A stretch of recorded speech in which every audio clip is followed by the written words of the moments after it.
Powerful and provocative. Prophetic and practical. Informative and inspirational. How you gonna do better if you don't know what better looks like? I do.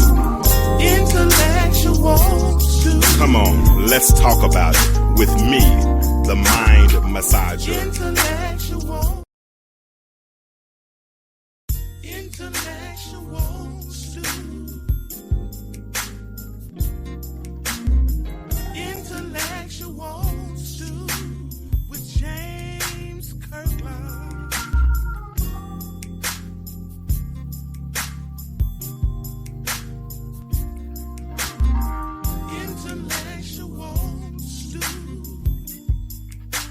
Hey, what's up? What it do? Time for another episode of The Intellectual Stew with yours truly, James Kirkland. And I am not alone today, but I do have a friend with me, and we are doing a special episode of What Were You Thinking with James and Avery. Let me bring Avery on in right now. Avery, what's going on with you? What's up, man? How you doing, sir? Man, I am doing well, man. I appreciate you. Yes, sir. For coming on and consenting to do another episode of What Were You Thinking? Typically, for the audience, those that are listening, and if you are listening, do me a favor, go ahead and share this thread right quick, and let's go ahead and get this conversation started. But the way this show started was when Avery and I, he would put out some real good posts, some good thought-provoking posts. And then we'll find ourselves having conversations offline about some of those posts, wondering what we were thinking or what he was thinking when I would put a post out. And if he put a post out, or if I put a post out, we'll reach out to one another. We're like, man, what were you thinking when you put that out? And so that's kind of where these thoughts kind of derive from. Am I wrong, Avery? You're right on point. But you know, you were doing more meddling than I was. So. How was I doing no, you say something. Listen, I know the Bible tells out of the mouth comes the abundance of the heart. If you don't play, you picking on me. No, thought provoking, man. Very. Well, we try to make you think, man. Right. You know, I was talking with my brand consultant, man, the guy who's kind of helping me with my brand. And one question they always ask whenever you start doing something related to branding, they're like, "Who do you help? Or who are you called to? Who is your audience?" And I said, when I thought about that, because I'm kind of trying to change the way I think as well. My thought process became, I want to kind of help change the way we think as we go as we get deeper into this realm of this society that we live in. You know what I'm saying? Because a lot of us operate with straight stinking thinking, man. You know what I'm saying? And we jump on the first thought, and then we think. And I don't profess to be the best thinker, the smartest guy, anything of the sort. That's not my name. I don't even want to be that guy. But I know critical thinking requires thinking, you know what I'm saying? And not just reacting initially. You ask certain questions, you know, and people will jump right on that question without any thought, and I think that's something I'm trying to help people do, and then another thing I want us to realize is it's a lot of bickering and fighting and, those things going on amongst us. And at the end of the day, Avery, most times we're fighting or we're arguing over something that that's an opinion, bro. Right. Man. Oh, man, you could just stop right there. Because one of the things, and as you were saying about, just trying to get people to think, one of the things that I'm even trying to do in this stage of my life is to try and make sure that when I'm challenged with a subject or a thought that I have not been, introduced to, let me say it like that, that I want to stop and not just go with what I've always thought. You know what I'm saying? If let me see if I can break it. If something is introduced to me, or well, not even introduced, but if I'm presented with something, what I'm trying to do now is to not just look at it from my cognitive dissonant perspective. You know what I'm saying? So Yes, I'm trying to expand my thinking and even look at the different paradigms and the different aspects of it. And to your point of what you just said, a lot of times, like you said, we're arguing over things that at the end of the day, like you said, is really your opinion. Sometimes there's no right, there's no wrong. But if we would stop for a minute and consider the other perspective, we'll see that they were just as right as we were. Just as right. Just as right. Or sometimes were more right than we were. But because we just didn't want to look at it from another perspective and hold to our train of thought and not veer from it, we miss out on a lot of opportunities for growth. Because that's how growth occurs, from thinking outside the box. Yeah, that's good stuff right there, man. Man, you know what you said? You said we miss our opportunity for growth. Man, have you ever thought about the fact that that diamonds are produced through pressure? Right. You know what I'm saying? You have to really create a whole lot of friction. You know what I'm saying? You know, some of the best friendships happen after a fight. Right. Oh yeah. You know what I'm saying? When you grew up, you had some friends you could fight. When you could literally have a fight with somebody in a minute, and then next thing you know, y'all are best friends. Why? Because more than anything, you got that respect. You know what I'm saying? You know that joker will fight back or anything, man. But a lot of times, as soon as we have a fight now, we'll hold a grudge, and I'm probably guilty of that. I ain't gonna lie, especially trying to navigate this whole dating scene, Avery. This thing here, boy, man, you better be glad you stayed where you are for them 30 whatever years you got. This like getting out of prison after 20 years and seeing a whole new society. They got cell phones now. You know what I'm saying? Right. And I'm the type now, bro, that if I don't, I mean, I'll cut you off quick. Yeah. You know, like for instance, raising your voice at me. I'm a grown man. I'm 51 years old. Right. I was born July the 6th, 1972. I would not raise my voice at you. And please, ma'am, don't raise your voice at me. Right. And if you raise your voice at me, at that point, I start to assume that you're not peaceful. Right. And if you're not peaceful, I'm at a stage in my life where I don't have time to be wondering if I can control your passion. You feel what I'm saying? Right. Because if this made you that angry, where you felt like you needed to talk to me like a child, then what would happen when we have a real issue? You feel what I'm saying? Exactly. But let me just interject. But to your point, and we're talking about learning, and we're dealing with evolvement and all that stuff. So let's just take that scenario. Just say, for instance, if me and you are in a conversation and you don't, I'm using it from this perspective of we don't really know each other yet. And I do that. And I do raise my voice at you. Now, I believe for you to teach me about you, that's the time that you let me know, hey, I don't know, what your background is, and I don't know where you come from and all that. But as long as you are in my space, I would appreciate if you not raise your voice at me, because I think a lot of times if we just cut that person off, we may not understand why they raise their voice all the time. And you may be the person, James, you may be the one to say that they open up to and say, well, this is what happened. And then you're able to help them navigate. And they may yell and scream or raise their voice at me, but guess what? They know they're around you and you don't accept it. Yeah. So at least they're going to modify their behavior. I'm cutting you off. Yeah.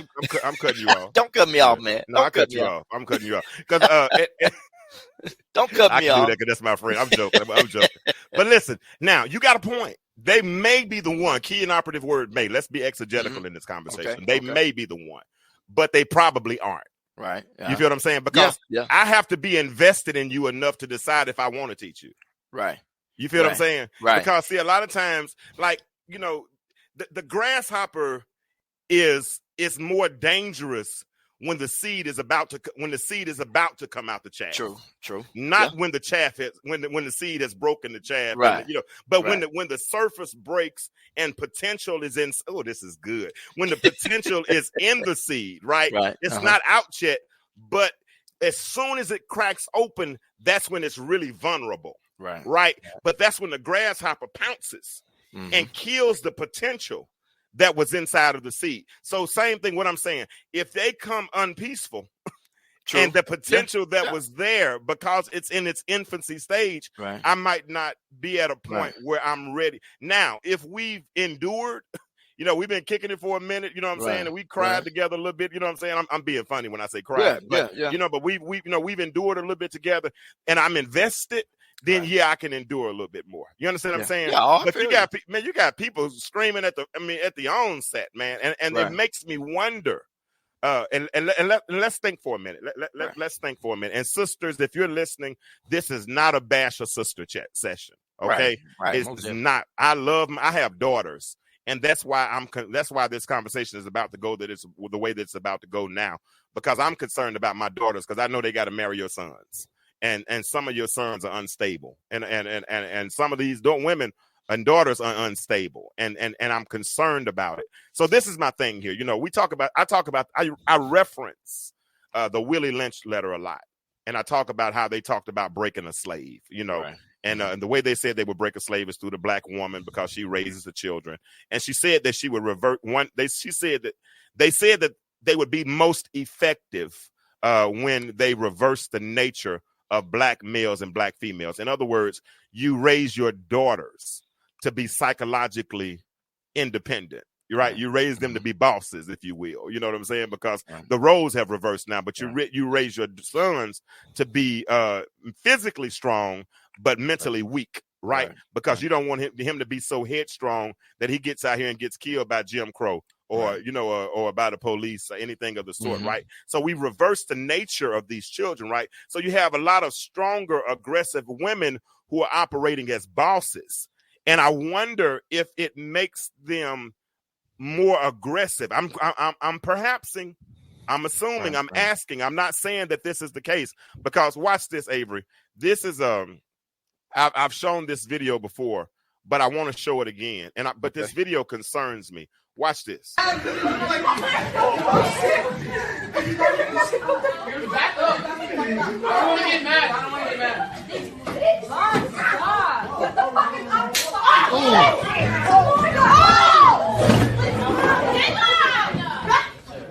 No. Go. Wow. Yeah. She was.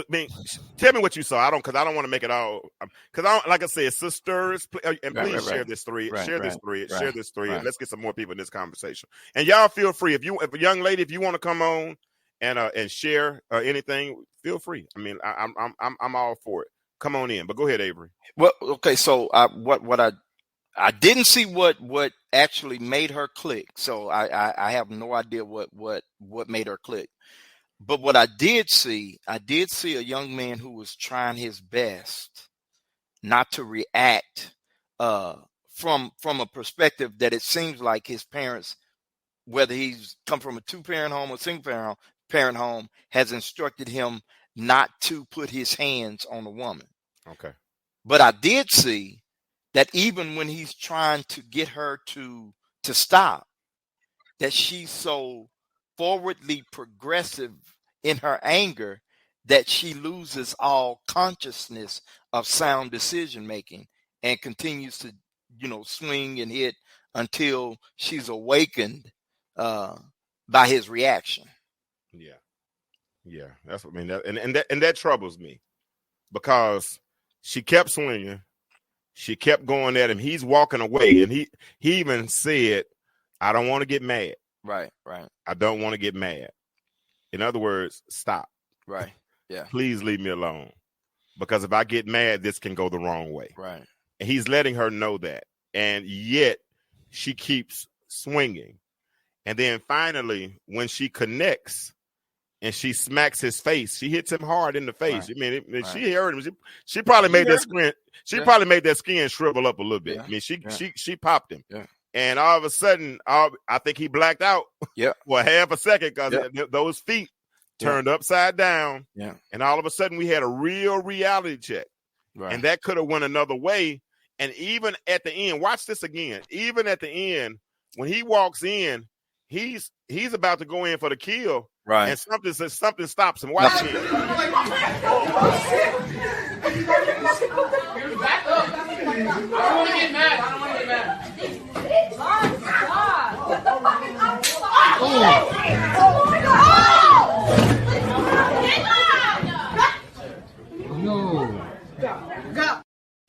Hey, he was about to go in for the kill. I mean, because he pushed her, and then he put that fist up like that, and then he was measuring her up. Because and self-control came in. Avery, you hear me, and ladies, y'all tell me what y'all saw in the chat. I mean, y'all, because this is the question. I asked this question last time I had a show. I asked, and I was specific. I asked this question for a reason when I asked this question on my platform. I said, do you teach your daughters not to hit boys because boys become men? You know, and men, you don't know what their background is. You don't know what their mothers taught them. I had one young lady said, Quinny, I forgot her name. Quinny, what's her name? But she said, I teach my sons not to hit girls, but I don't know what the next woman teaches her son. Right. And so the reason I ask if you teach your sons or your daughters not to hit sons is because typically in an average situation, a male is stronger than a female. In an average situation, there are some females I know that can beat up men. I do know that. But in an average situation, the male is stronger, right? So my concern, Avery, is are we able to de-escalate when things escalate? Here's what I see, you know, and again, it's opinion based off of, you know, the social media and the things that I do see. I do see where, as this young man showed, that it seems as though we as men, we do have the capacity to reel ourselves in, for the most part, in these heated moments. Mm-hmm. But the problem again becomes when there is a continued forward progression of aggravation and assault, you know, from a woman, and you do your best not to react, but there's a moment, brother. There's a moment like that young man. It was the slap on the face that he knew everybody in the class saw. That for a moment brought a sense of embarrassment, and now I have to avenge my embarrassment. And that's what he did. But again, he comes to himself because he realizes that he could have done much more damage. So I do think we have the ability to do that, but it has to be taught. As you say, we got to teach them, you know, keep your hands to yourself, period. Yeah, who is that? Listen, if you're listening, that's the main thing. Nobody needs to be putting their hands on anybody, especially in a grown up relationship. That's why I said boys become men and men. I mean, so we're gonna hold the young lady responsible because she what she did was wrong, but we also gonna tell men that are watching this: if you're putting your hands on somebody else's daughter, man, you need to keep your hand to yourself, bruh. And you need to figure out another way to handle your anger. You need to take a break, get in the car and drive. I have a good friend of mine. He and I had a conversation yesterday, and in that conversation, he said he was talking about how reckless his wife would talk to him, and he said his 4-year-old son came up to him one day and he saw his mom talking so reckless to him and said, "Come on, Daddy, let's ride. Come on, Daddy, let's get in the car and drive," because he was trying to get separation between him and his mama at that moment. I mean, and this is a 4-year-old child stepping in, you know, and it's because the woman is so reckless with her mouth that she's cussing him out and talking crazy to him in front of their child. Right. The child is calming the daddy down and going in the other room and saying, "Mommy, stop talking to daddy like that." 4 years old, bro. Wow. So think this is shaping his reality. Right. Yeah. If he sees this for 13 or 14 years, mama hollering at daddy all the time, you feel me? Right. How does that work? Right. And then sometimes the reaction of a male, what he's doing now, you know what he's doing, Jay? He's hitting mama. He's taking of course he's been hit by somebody, but all of that frustration and anger is now coming back up. He's taking it out on what he wish he could have done as a child. Bruh. Because listen, because I'm like, listening. Bruh, I know I have friends who, when I went over their house growing up, 4th, 5th, 6th grade, same thing. Mama just slapping them all upside the head, popping them in their mouth. Shut up, you son, all this stuff, just popping them, and they wouldn't do nothing. But then when they had that moment where they were outside or we were out on the playground and somebody pushed them that butt, man, you talking about an explosion. And I knew even then they were taking it out on the parent. Bro, so a lot of times, man, we're doing things to people that we have no idea what their triggers are. Bro. And when we touch them, man, sometimes you can't, once that gas go out and that match is lit, you can't do anything about it, but let it burn. Right. And that's the point that I don't want it to get to.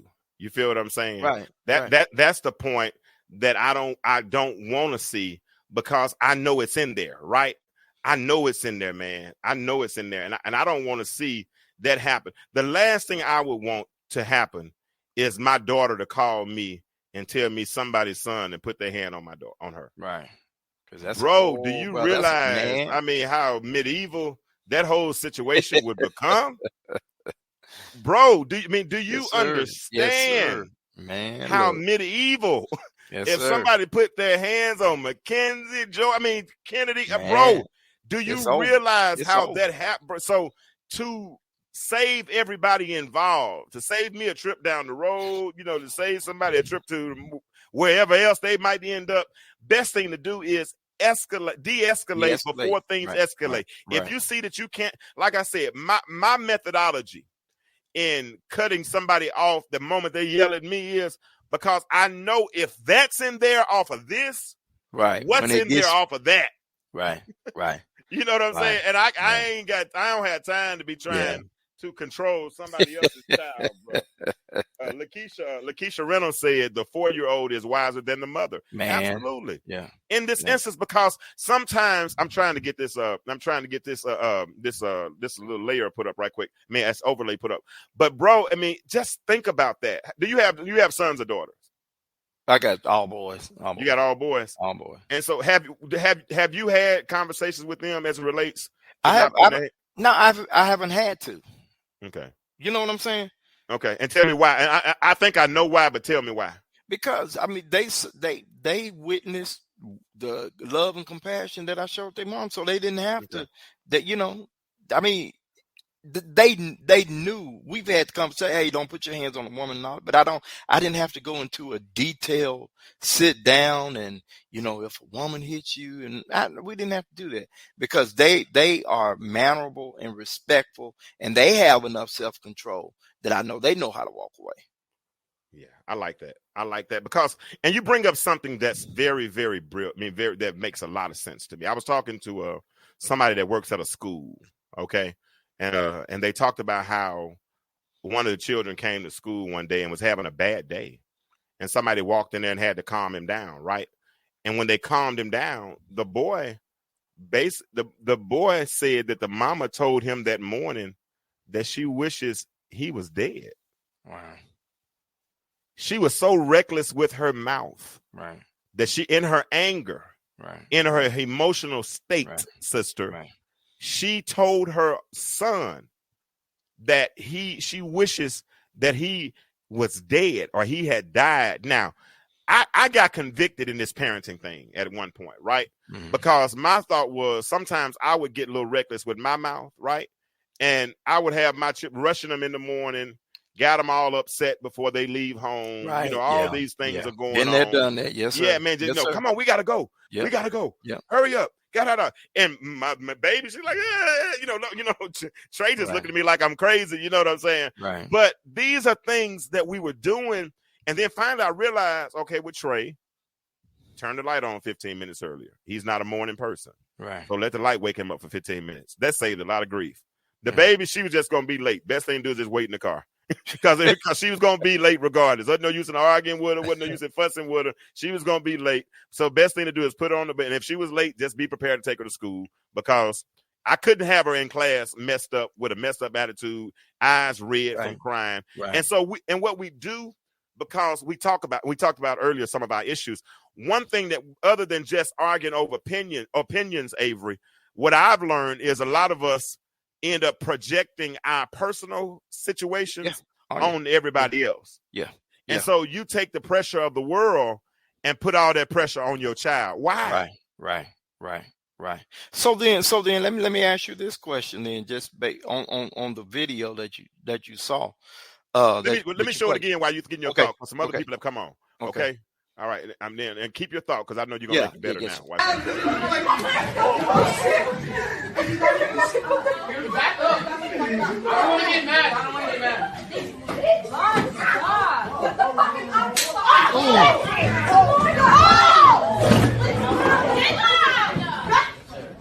No. Oh, yeah. So the question is, do you teach your daughters not to hit men? Go ahead, Avery. Well, so with that, you were talking about the parenting aspect, and and some of the mistakes that we made, getting them up, rushing, they're having a bad day and all that stuff. So with the video, how much how much do you think the parent played in her response?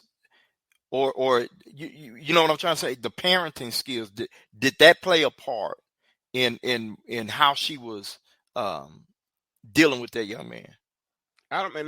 Let's ask the audience that. Do y'all think the way do you think her parents played a part in how she is dealing with that young man?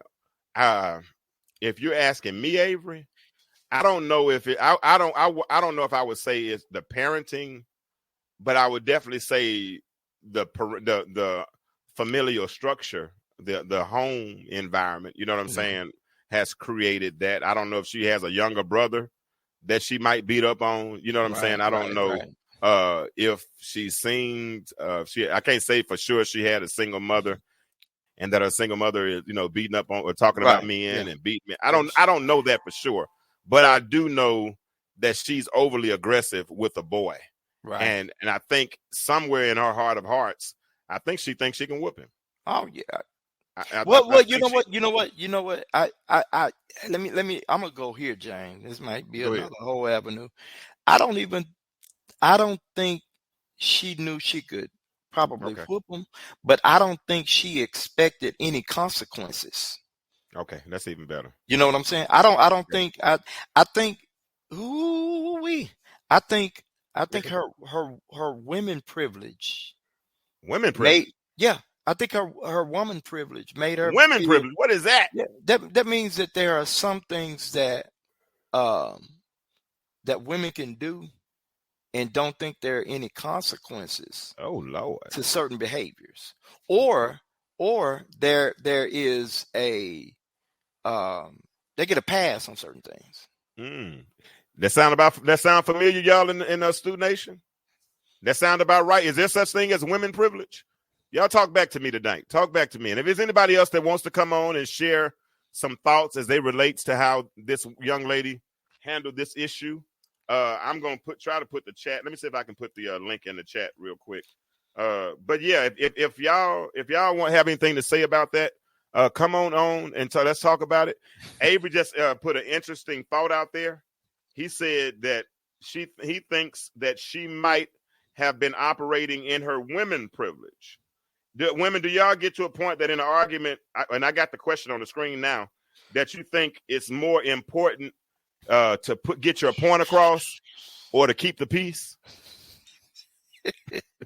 Why are you laughing at me, Avery? What was I thinking? Okay. Man. Is it? I mean, that's the question. Is it more important for you to get somebody? Lady on the chat, there's the thread. I just put the thread in the chat. if you want to come on for a minute and answer this question for me, I would love for you to come on and talk with Avery and myself. Is it more, because I think I know how Avery would answer this question. Avery, is it more important to get your point across? Is it more important to keep the peace?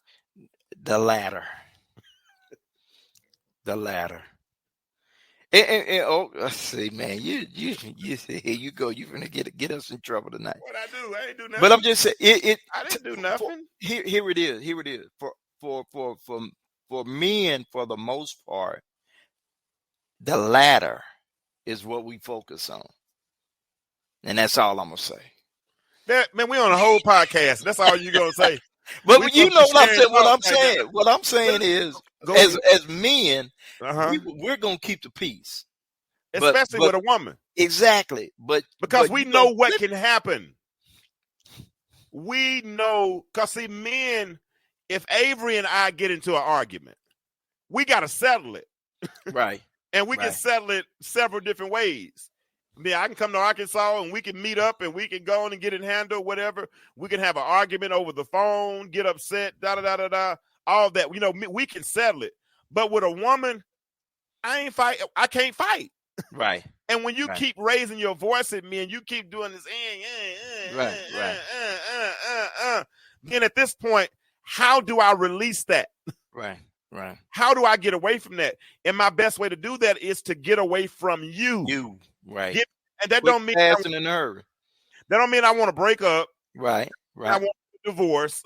That don't mean that I can't handle conflict. Right. That's the best thing to keep from creating more conflict. See, sometimes some women look at it as a sign of weakness because you're not standing there arguing with them or going back and forth. No, honey. That's the sign of strength, brother. Yeah. And that's the key. Lakeisha just said, so let me help Lakeisha. And you tell me what you think about this. Lakeisha said, definitely keep the peace, but it's hard when you have two strong-willed people talking. How do you respond to that after 30 plus years of marriage, Avery?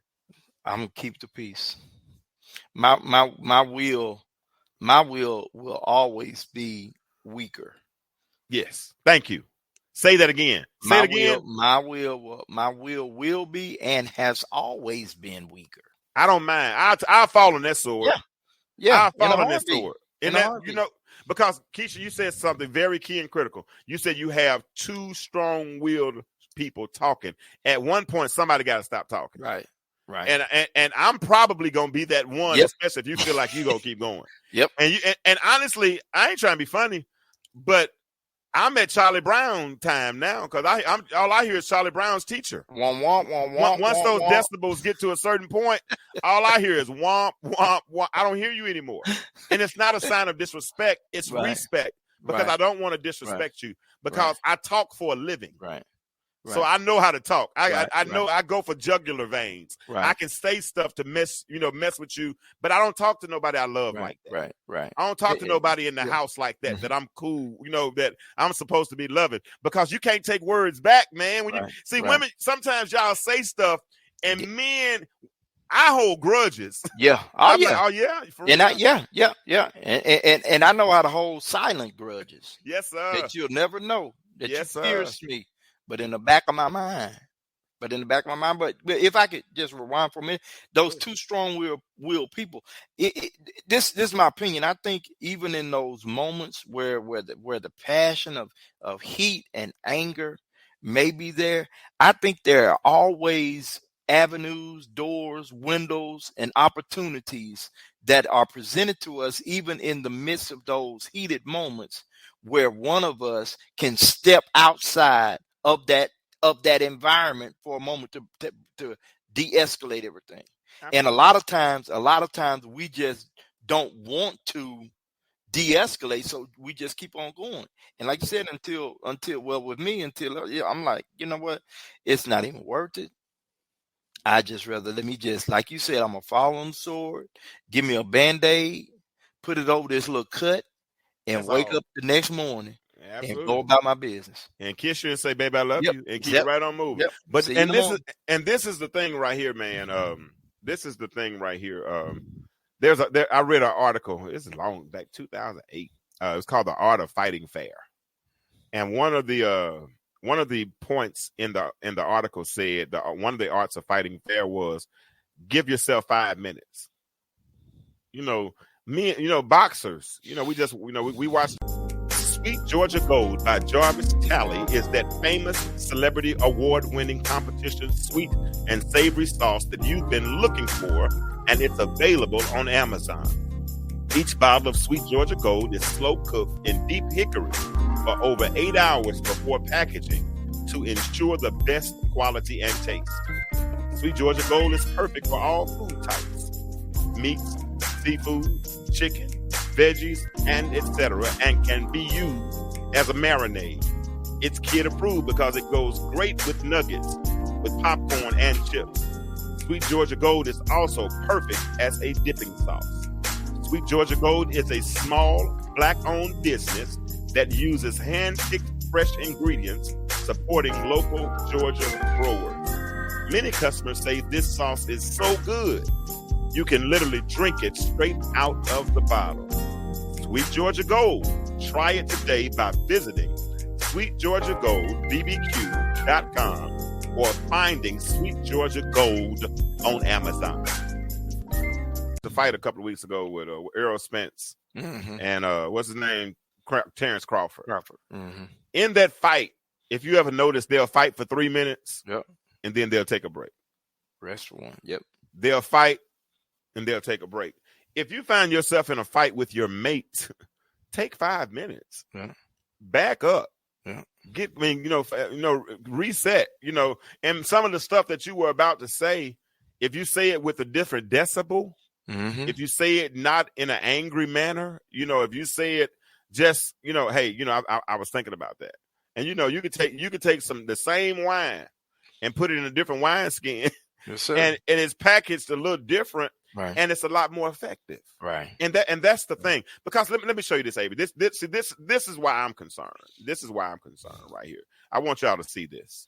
This is why I'm concerned.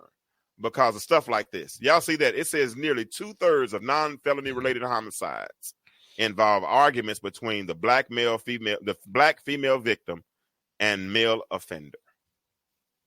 Nearly 2/3 of non-felony related homicides involved arguments between the black female victim and male offender. Look at this statistic right here, Avery. 92% of the deaths of black females killed by males were not related to any other felonies such as robbery or rape. So what this says is a lot of these crimes were done in the heat of passion. Yeah. Yeah.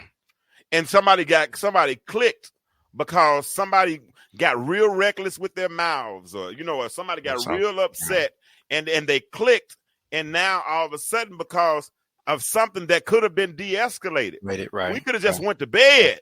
And yes, sir. We could have just went to bed, even if we had to sleep in. I'm not sleeping in a separate room.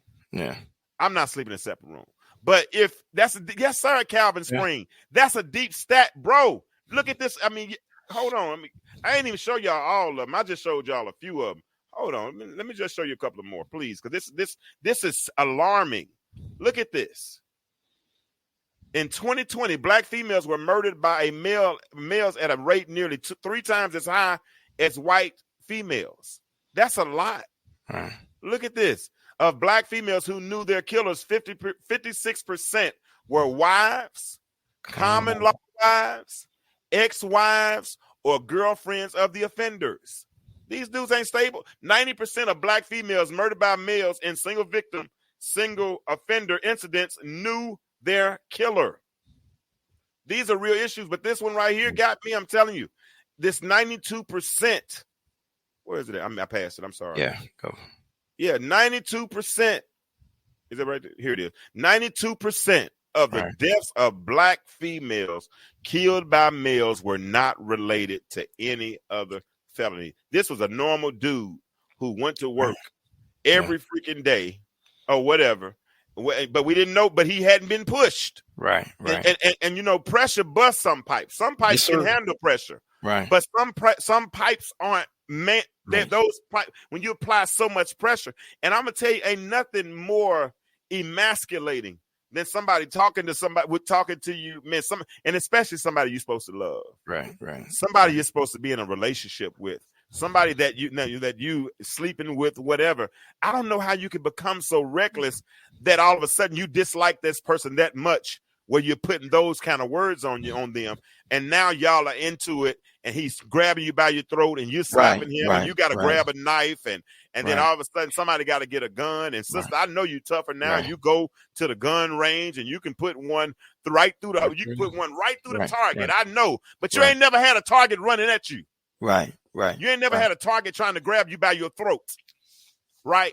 You ain't never had that happen, somebody that you're supposed to love, because guess what? Bullets don't give you do-overs. Not at all. You don't get a second chance. So my question is, are we teaching our daughters to de-escalate? Have you learned how to de-escalate? Right. Go ahead. I'm sorry. Well, I want to say this too, because we're definitely not excusing or condoning the behaviors of any man. You know, let's be definitely clear about that. But I could just sense, even from the data and all that stuff, and abuse, and any kind of abuse is crazy. And if there's some continued abuse and all of that, now I can understand. But a lot of times, like you said, man, I think a lot of times in these instances, you know, there's that moment, that click, where that you pushed me to the point where my reaction is greater than my sense of making a sound decision. Yeah. And so now here I am at a point where I've made a decision, made a reaction, and made some decisions that ends up in a violent mode. And like you said, you can't take it back. Because the first time that happened, man, it's over. It's over. So again, we're not condoning any behavior of a man. Men should not put their hands on a woman. It's unnatural. You're to love, you're to protect, you're to care for, you're to love on her. But again, we have to be at a place where we can teach one another, hey, this is the kind of behavior that is not acceptable. Don't call that man no such and such in front of his friends. No. Don't do that kind of stuff. Don't embarrass him in public. Hit it. And see, sometimes, James, sometimes they know they can do that stuff because they saw mama and grandmama do it. Wow. And granddaddy just sat there and didn't say anything. Yep. Listen, he didn't say anything until we got outside and I was working with him in the garden. And then he started telling me some stuff. And then it was then that I knew that my big daddy had some common sense. But he was smart enough to know not to put his hand on Big Mama, even when Big Mama was wrong. Absolutely. And you know what? And it's not because you're afraid of the hot grits that might come from behind it. Because I know Grandmama would throw some hot. Y'all answer that question for me, please. That question on the screen. Is it more important to get your point across or to keep the peace? And if it's more important to get your point across, tell me why. If it's more important to keep the peace, tell me why. If you don't feel like typing it and you want to come on the screen, Calvin, Lakeisha, whoever else, Jasmine, Mikhail, anybody. If you want to come on, feel free to come on. The link is in the chat right there. Feel free to come on and tell me. But why I want to know, Lakeisha says she definitely want to keep the peace, but it's hard to do it when you have two strong-willed people talking. So somebody got to stop talking in that instance, right? Yeah. Because at this point, at the end of the day, communication is all about having effective communication. Right. And if two people are talking, does not mean that we're communicating. Mm-hmm. Right. Because Avery and I can sit here and talk at each other. I joked a minute ago about cutting them off. But if we sat here all night and cut each other off, how effective would our communication be? Right. It wouldn't be very effective at all, right. would it? Right. So, so even in relationships, when it talks about, and we talk about relationships a lot.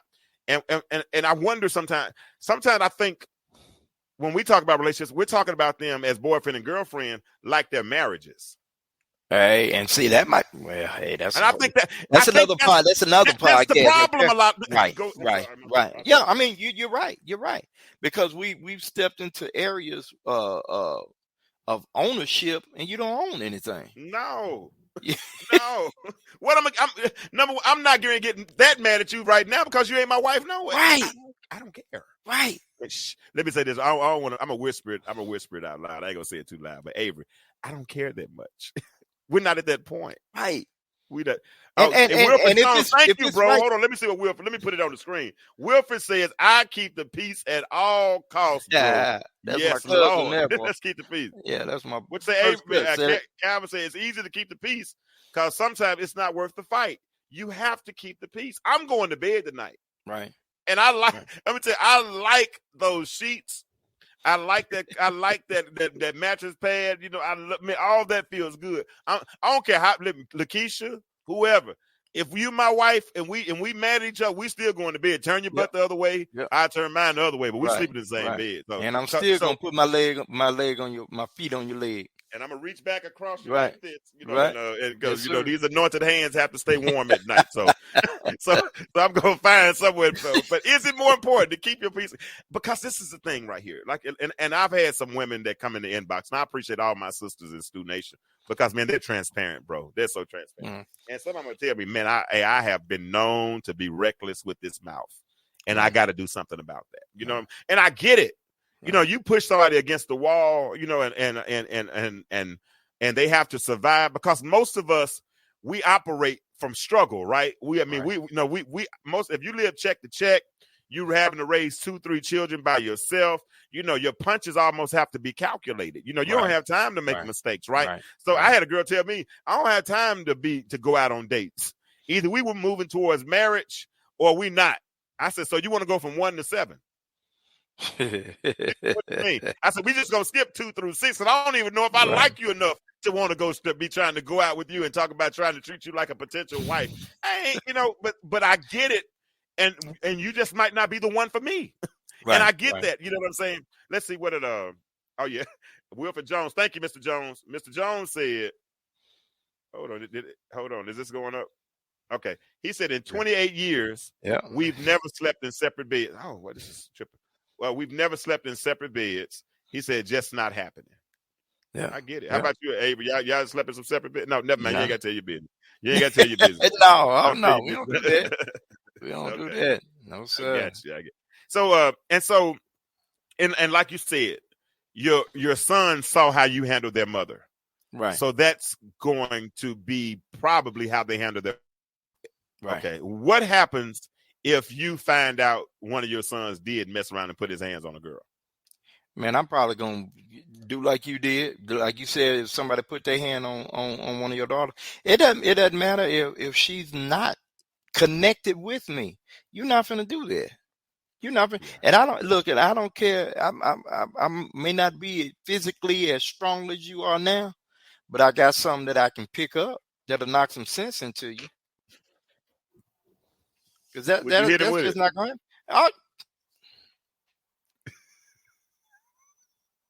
Did you freeze or are you just making that face? No, I'm making that face. Oh, yes, I will. He froze. Did he freeze? I would. Would you put it on him there? I put it on him. Yeah. I put it on him. And I've had. Go ahead. No, go ahead. No, I was going to say I've had instances. I've had instances with I ain't gonna say which one, but I've had instances where one of my sons did something wrong. It was like super duper wrong, and we marched right to the place where the wrong occurred, and we corrected it. So we're not going to do that. We're not going to do that. Okay. Since we got men listening tonight, I like that. I got Wilfred and I got Calvin. And they're responding. So I like that. I got Avery. So we got men responding. So one of your homeboys, right? Because most time we ain't going to know our homeboys are chin checking their wife. You know, we're not going to know about that. You know what I mean? Because they do that usually behind closed doors, right? You're not going to find typically any behavior that points to them being one that is a abuser of that.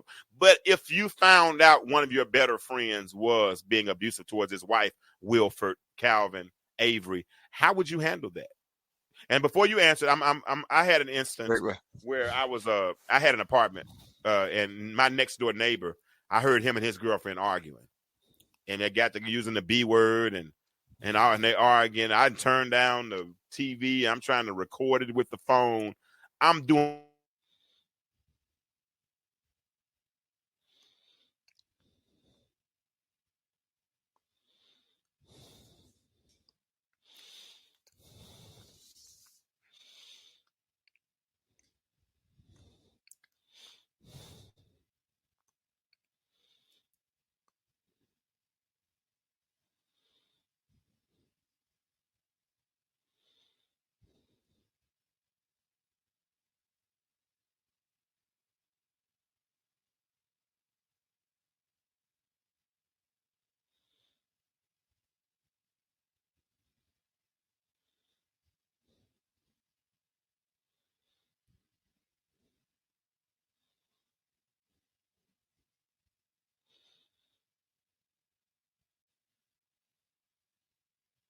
I know I paid the bill, but I don't know why it's tripping. Are you there?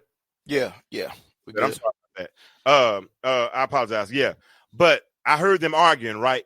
And this technology, I mean, I don't know, this Wi-Fi is tripping, but I promise I paid the bill. But they were arguing back and forth, right? And I'm just struggling because do I go next door? Do I knock on the door and say, are y'all okay? Right. Do I call the police? You know, I didn't know what to do at that point. Right. But it would have devastated me if all of a sudden I heard a gunshot. Right. Or if I heard anything, you know, or him hitting her or whatever. You know what I'm saying? That would have devastated me. Right. And so my question is, if y'all see something like that happen, how do y'all handle it? Go ahead and answer yours. I want to read Wilford's. You go ahead and answer, Avery. We Wilford said. You know, early in our marriage, probably the seventh to eighth year. Y'all. My internet is tripping tonight. I don't know why. I don't know if it's me or if it's Avery, but one of us has a problem. I'll get him in here in a second. Let's see. Can you hear me? What is going on? Well, we're gonna make it through it. Wilford Jones says that was going to be my next point. Fathers have to show the kids how to de-escalate in a heated moment, but we as fathers show the opposite. Then that's why they will do. That's what they would do also.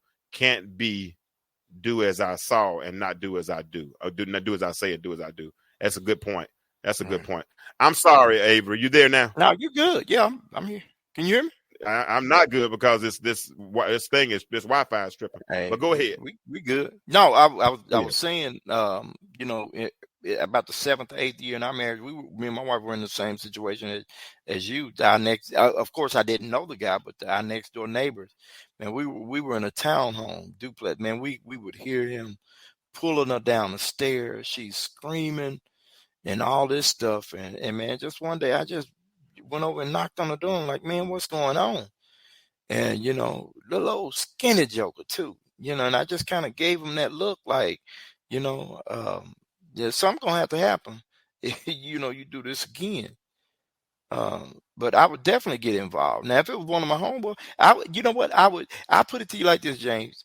Let's just say it was you, and I found out.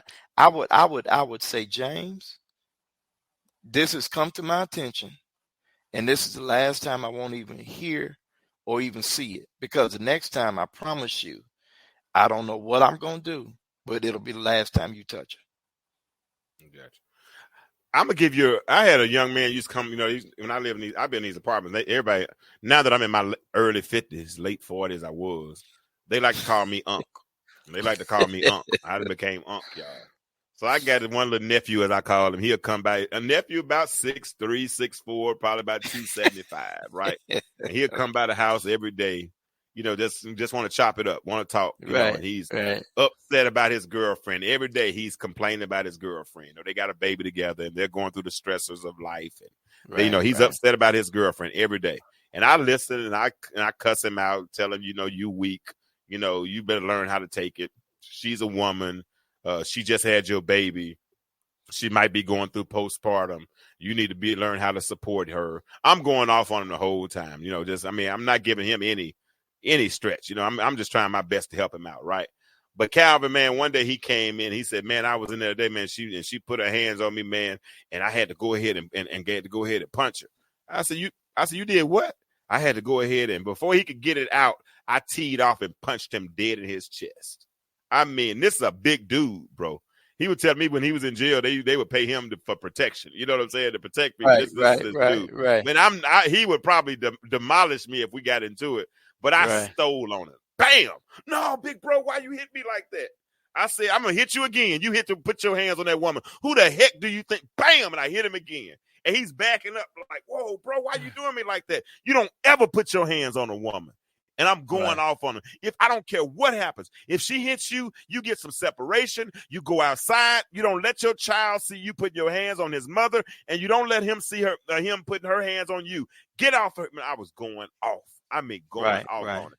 And that's what I think we need to happen. Calvin said he had a homie like that. He said, we are not good anymore. It escalated into a fight. Get off my couch. Get down. My dog jump on the couch. Like, I don't know why it does. She does that every time you have a show. On the show, don't get don't get up on the couch all week long. Man, she want to be on here. They trying to get on the show too. Yeah. Yeah. But no, but Calvin said they got into a fight and the cops were called. And long story that happened back in the day. So we got to protect us. But sisters, don't put us in a position where we have to protect you and then one of us get killed. Right. Yeah. I had a woman that we were talking about possibly, this was a couple of years ago, we were talking about expectations in dating. And she said something about, I want to know if he can fight. I said, for what? Well, if we get out, and something happen, I want to make sure he can handle himself. Where we going to be at that we got to fight? And we 50 plus years old. You know what I'm saying? Roots Chris. Papa Do's. Where we going to be at? Where we going to be at where we got to fight? But so my point is, sisters, don't put your man in a position where he has to fight. And if you do see me fighting, you get away. Right. Go get help. Go dial 911. Okay. Don't help me fight. I need your face to be pretty when I get home tonight. Because if I got to rest my head in somebody's lap, I don't want you to be knotted up like I'm knotted up. You know what I'm saying? But don't put me in no position where I have to fight. But no, real talk though. We have to teach our children. Brother Jones, thank you for listening. I appreciate you. But we have to teach our children how to de-escalate before things escalate. It's so hard. Do you think it's easier to stop a car going 75 miles per hour or a car going 10 miles per hour? Man, 10 all day long. Yeah. All day long. And then too, I guess one of the things too, man, we have to consider, man, we're in a totally different era now, Jane. Man, like you said, man, we could have been at Old Main, throwing hands, and we back at lunch. These days, man, they pulling out guns they don't know how to even communicate to a point of de-escalation. They just ready to shoot, kill, stab, and all this stuff. So we're at a whole different place. Let's listen. Wilfred said, my son learned this type of behavior through his stepdad and came at my wife one day. He said, I couldn't get home fast enough, and I had him up against the wall telling him that she's my wife and never touch women like that again. It's a learned behavior. And I'm going to tell you, Wilfred, I'm glad you said that, because I remember when my son was he was young, 3 years old. And I don't know what got in the tray that day. And he was talking crazy to his mom, talking about what he wasn't going to do. And this is 3-4 years old. And she's called me on the phone. She said, do you hear this? This is how he's talking to me. And bro, I came home and he saw me, Dad. And he heard I was in the house. Dad, I'm sorry.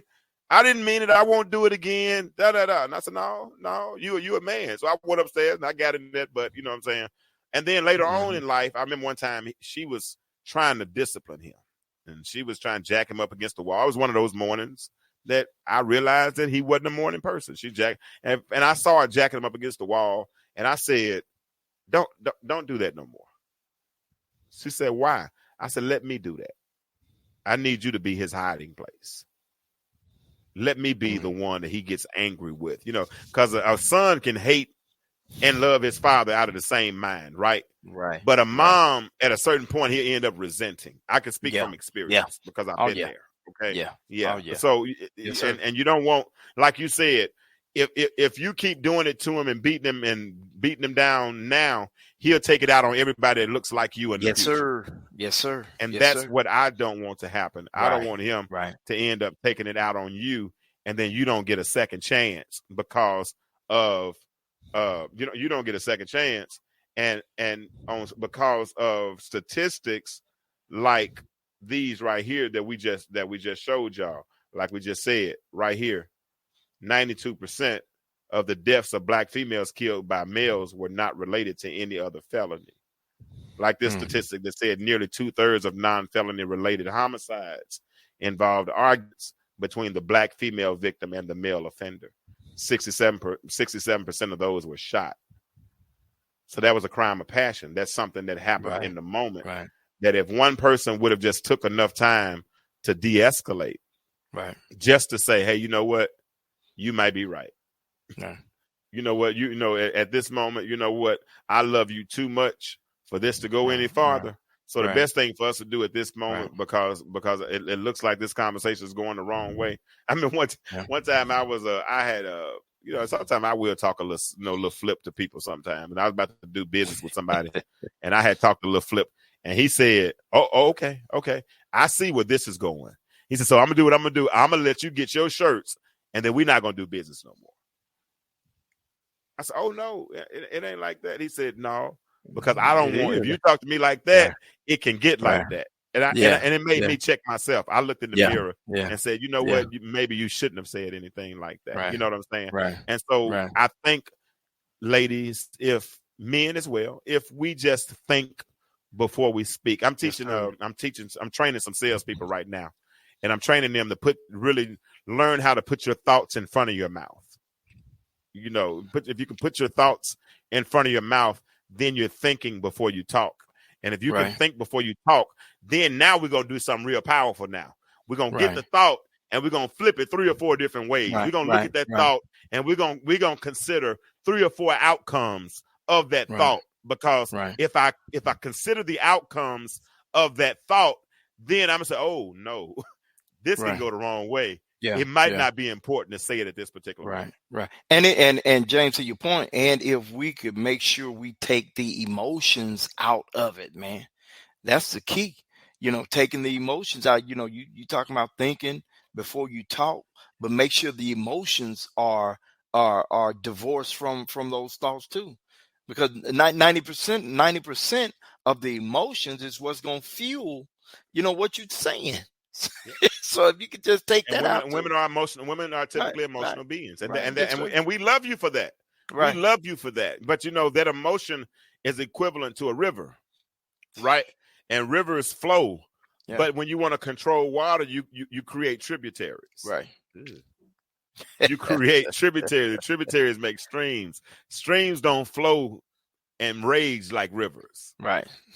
So if we can figure out how to channel that raging sister that's like a river. See, that Arkansas River has killed a whole lot of people because it rages not just on top, but it rages down below, right? It's got undercurrents and stuff. That's what gets you. Yes, sir. And see, and sometimes, sister, with that mouth, sometimes it's not the rage, it's that undercurrent. Yeah. It's the stuff I'm thinking about that when you went for the jugular vein, or you went for the, I don't want to say, when you went for the nuts,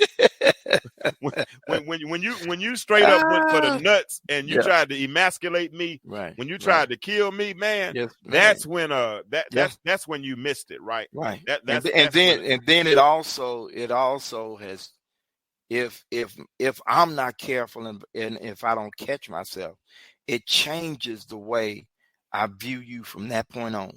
It does. It makes it hard for me to look at you in a certain light. So just make sure, like you said, man, you don't do me like that. Don't do me like that. Yeah. Don't do me like that. And sometimes I ain't gonna lie, it's so hard for me to come back. Yeah, it really is. I mean, once I feel like you've emasculated me, it's so hard for me to come back. And it's me lying. I mean, and I really, really, really, really have to have something invested. I had a friend recently, I ain't gonna lie, that said something that kind of turned me off, and I had to take a break. I backed up for a minute, and finally it was her reaching out to me saying, you know what, I realized I said something wrong, and I realized the consequences of that. But when you feel like you're ready to communicate with me again, I'm here, and we're still friends. I said, okay. Now I could deal with that. You know what I'm saying? Right. That was some people say women don't apologize. Yes, they do. Some of them do apologize.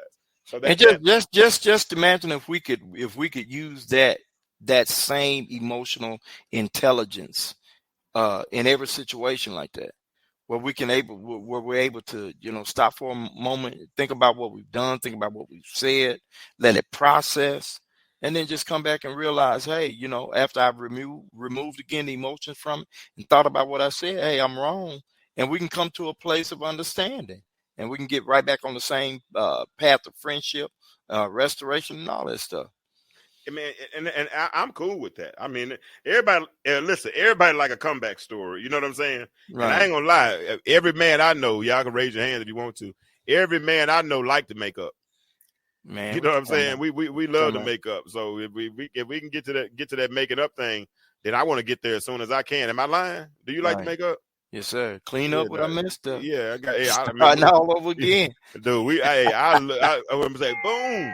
I love to make up. I love to make up. Bomb on me, hey, baby. No, I'm just playing. So Avery Wilford said, I love to make up too. He said, I do. So let's get to it, but don't bury me so far where it makes it hard. Right. Exactly. I got to do something. You know, right. Come up when you come at me. I can't fight you physically, right?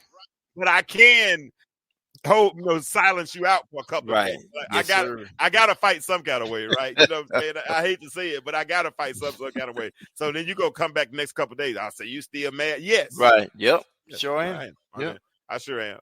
But when you gonna get over it? Well, maybe in a few minutes. Let me go over here.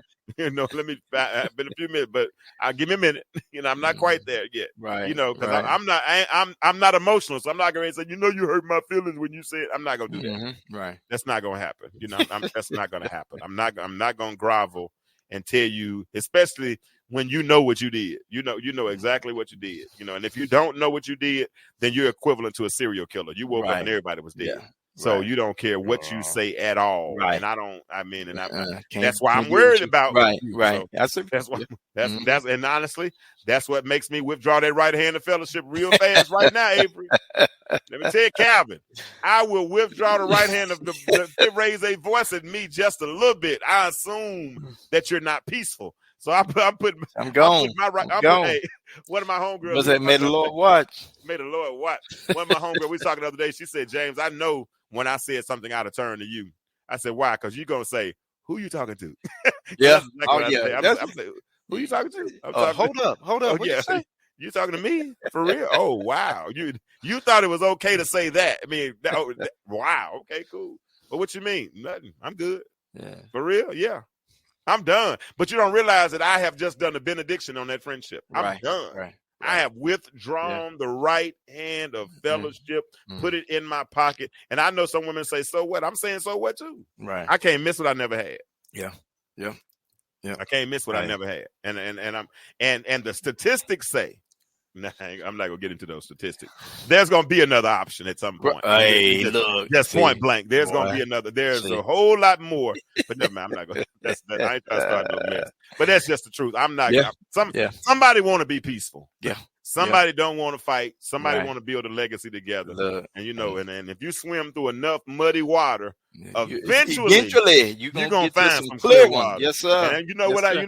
I was in swimming lessons when I was about 7 years old. I can backstroke, breaststroke. I can swim underwater. Dog and paddle, do it all. Yes, sir. I can do it all, bro. For real, Calvin. We were swimming at North Heights back in the North Heights back in the 80s and 90s. So we were doing 1.5 off the diving boards. I ain't got no problem swimming. So if I got to swim through some muddy water to get to some clear water, hey, so be it. Yes, sir. You know what I'm saying? But if it seems a little bit murky, if you screaming and hollering and being unpeaceful and all that kind of stuff, non-peaceful, well, I don't know which prefix I need to use, but non-peaceful, unpeaceful, whatever. If you're being that person, then we can't be together. We can't be friends. We can shake hands and shoot dice and play spades or something like that. But I ain't trying to be. Call me on the phone. Yeah, from a long distance. I don't even like talking on the phone. I don't really like talking on the phone that much. I hear women saying stuff like they don't want to text, but I don't even like talking, but I talk. So I'm already in a bad position as it relates to trying to get in a relationship. So y'all pray for me. I might be by myself the rest of my. I don't want to get old and grow old alone. That used to be my biggest fear. Dying when I had that 1-bedroom, dying in my apartment. And then not talking to nobody for 3 or 4 days, nobody knowing about it. That used to be my biggest fear. Wow. But so I don't want to die and grow old alone. But I'm gonna have what I'm supposed to have. Oh yeah. You know why? Because he's about to blow my mind. I love that song. That song, yeah. That song all on my mind for real, bro. I've been stuck on that. I've been stuck on that song, man. And we might get cut off. Hey, you didn't play it, did you? I didn't play it, man. Okay. I didn't play it, but I sure want to though. I sure want to. Should I? But if they cut me, I don't know. They might cut me out. Hey, we're gonna go anyway. We're gonna go anyway. Yeah. Here it is, y'all. Y'all grew with me. My name is about to be called. My name is about to be called. One more time. He's about to blow my mind. Hey. Boy, I love that song. Boy, that song has been blowing my mind. He's about to blow my mind. I know you would kill that on that bass line, wouldn't you? Boy, look. Might have to pull it up. Doc, Might have to pull it up. And I'm studying this week. I'm studying John 11 this week. So I'm looking at when Jesus called Lazarus, bro. I'm studying that. Okay. And I'm looking at it from a different. I'm saying there's life beyond this death. Yeah.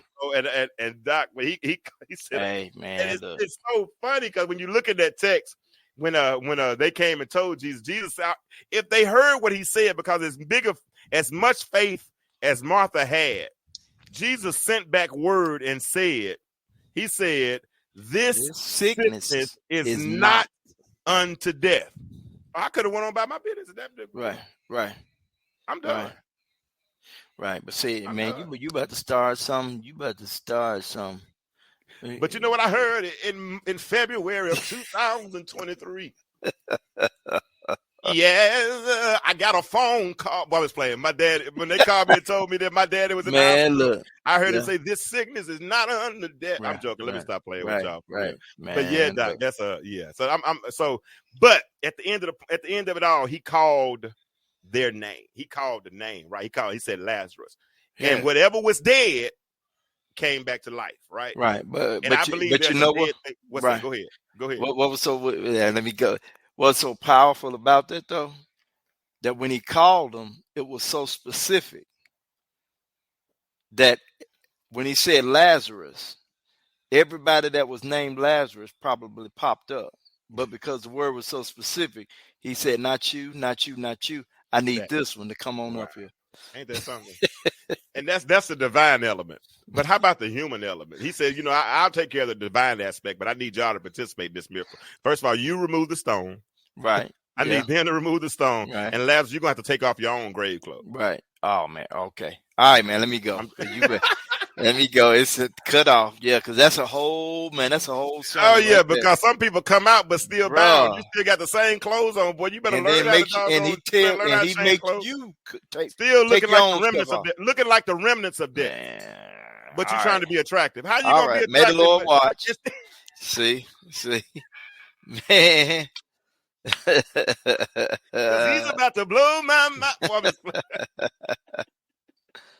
Yeah, man. So no, bro. So no, my name. I'm real on that one, bro. I feel like my name is about to be called. I mean, I got so many things I'm working on right now. Right. And man, the book is finished now. Yeah. The T-shirt, I'm about to release that. I got that on now, but I don't really want y'all to see it just yet. I'm just silent launch, but it's coming out real soon. Right. But bro, I'm telling you, bro, it's some good things happening, man. So we'll be back Monday night. Wilford Jones, we appreciate you. Calvin Springs, Lakeisha, Laurie Williams, I appreciate y'all for participating. Avery and I jumped on here kind of impromptu tonight, and we got a little participation, and I appreciate you. Wilford, keep listening, man. We're gonna be back on Monday night I will be back Monday night at 9 p.m. Eastern Standard Time. We usually come on at 9 Eastern Time, but tonight Avery and I said, you know what? We ain't doing nothing now. Let's go ahead and do it right now. So we started early, and that's what we have. I'll probably do a replay of this show at 10 o'clock, just for those that might have missed it, Avery. But it's been real. It's been real. Avery, you got any closing words? Man, let's just learn what the scripture said. Learn how to live peaceably with one another. You said what now? Learn how to live peaceably with one another. You talking about this scripture right here that says, if it be possible. Yes, sir. You already know. As much as lieth in you. Man. Live peaceably with all men. I got it right there, bro. I told you I'm learning how to use these overlays. I know that's right. That's what's up. Get it down. Yeah. If y'all want to support the platform, here are some ways to support. Got several different things going on, so we definitely could use your support. But we're out of here. We'll see you on Monday night. As I always say when I get ready to leave, it's on my shirt. The world is changing. My question for you is, why do you remain the same? Y'all have a good night. I appreciate you all. And I will see you all on Monday night. Y'all be peaceful. Be easy.